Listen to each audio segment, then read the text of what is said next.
নমস্কাৰ বন্ধু বান্ধৱীসকল, স্বাগতম জনাইছোঁ মোৰ অন্য এটি ভিডিঅ'লৈ। আজি কি চিলাওঁ কি নিচিলাওঁ তাকে দেখুৱাম আপোনালোকক।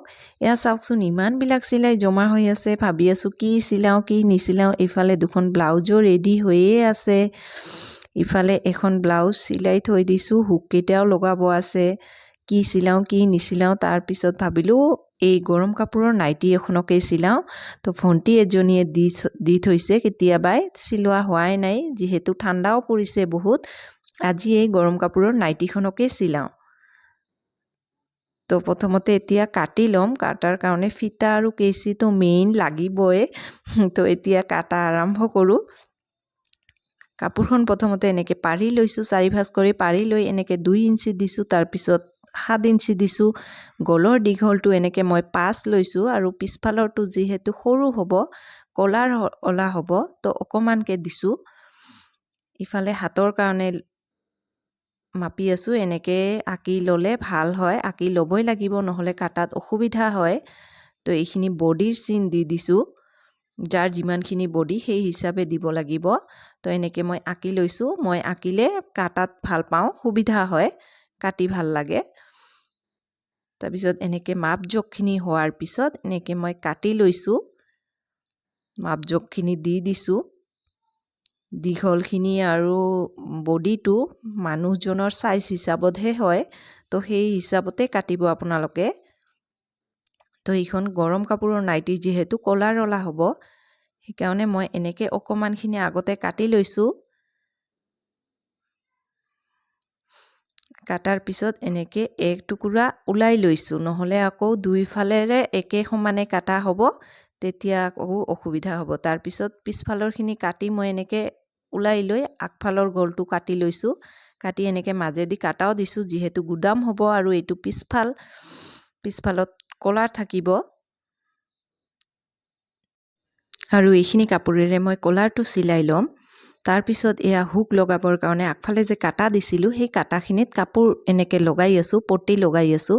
পট্টিটো আকৌ যিমানখিনি কাটা দিছোঁ সেইখিনিলৈকেহে চিলাইছোঁ, বেছিকৈ চিলোৱা নাই।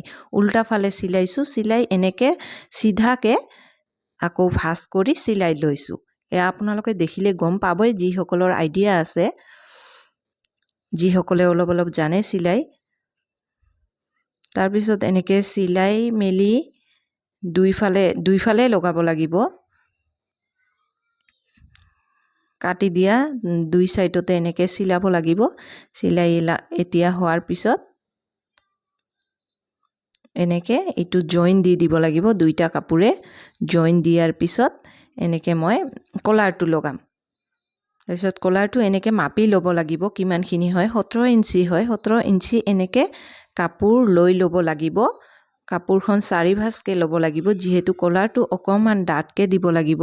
কলাৰটো এনেকৈ মাপ লৈ লৈছোঁ, ধেনুৰ নিচিনাকৈ এনেকৈ আঁকি লৈছোঁ। তাৰপিছত সেই আকাৰ চিনৰ ওপৰে ওপৰে মই এনেকৈ চিলাই লৈছোঁ। এনেকৈ ধুনীয়াকৈ চিলাই লৈছোঁ, মুৰিকৈ চিলাই লোৱাৰ পিছত এনেকৈ মই কলাৰটোৰ এই কানি দুটা এনেকৈ কাটি দিছোঁ। কাটি দি আকৌ সেই কাপোৰ টুকুৰাই ওলটাই ল'ব লাগিব। ওলটাই লৈ আকৌ ধুনীয়াকৈ এটা গুৰিয়ে চিলাই ল'ব লাগিব। এনেকৈ চিলাই হোৱাৰ পিছত এনেকৈ মই কলাৰটো 2 ভাঁজ কৰি অকণমান চিন দি দিছোঁ। তাৰপিছত নাইটিখনো এনেকৈ ভাঁজ কৰি সেই কলাৰ যে লগাম তাতে এটা চিন দি দিছোঁ। চিন দিলে কি হয়, মানে হেৰি নহয়, 2 চাইডতে সমান হয়, দীঘল চুটিত নহয়। এতিয়া চিনে এনেকৈ বহাই দিম। বহাই দিয়াৰ পিছত ধুনীয়াকৈ কলাৰটো চিলাম। এয়া কলাৰ চিলোৱা হৈ গ'ল। এতিয়াতো গমেই পাইছে, এতিয়া হাত দুখন লগাই বডিটো চিলালে, তলটো চিলালে হৈয়ে যাব।